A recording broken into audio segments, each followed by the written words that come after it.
పట్టభద్రుల ఎమ్మెల్సీ ఎన్నికల్లో కాంగ్రెస్ అభ్యర్థి ఆల్ఫోర్స్ నరేందర్ రెడ్డికి మొదటి ప్రాధాన్యత ఓటు ఇచ్చి గెలిపించాలని కాల్వ శ్రీరాంపూర్ మాజీ ఎంపీపీ కాంగ్రెస్ నాయకులు గోపగాని సారయ్య గౌడ్ కోరారు.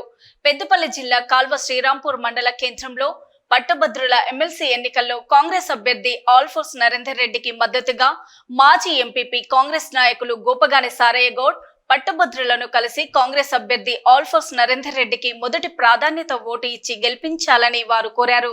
ఈ సందర్భంగా మాజీ ఎంపీపీ మాజీ గోపగాని సారయ్య గౌడ్ మాట్లాడుతూ ఈ నెల 27న జరిగే పట్టభద్రుల ఎమ్మెల్సీ ఎన్నికల్లో ముఖ్యమంత్రి రేవంత్ రెడ్డి కాంగ్రెస్ పార్టీ అధిష్టానం పార్టీ బలపరిచిన అభ్యర్థి ఆల్ఫోర్స్ నరేందర్ రెడ్డికి మొదటి ప్రాధాన్యత ఓటు వేసి గెలిపించాలని కోరారు.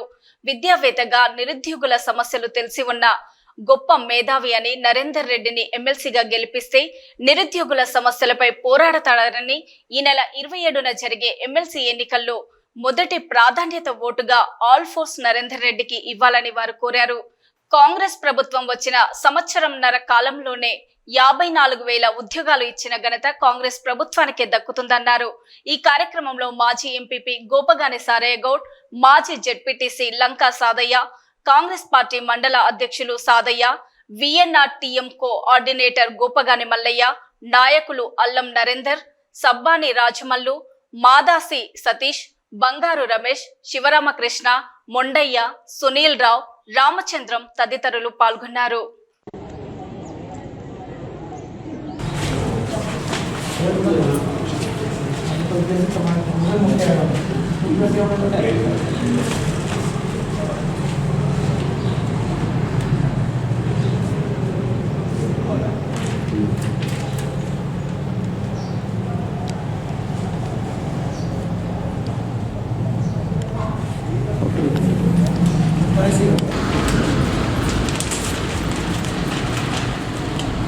పట్టభద్రుల ఐక్యత,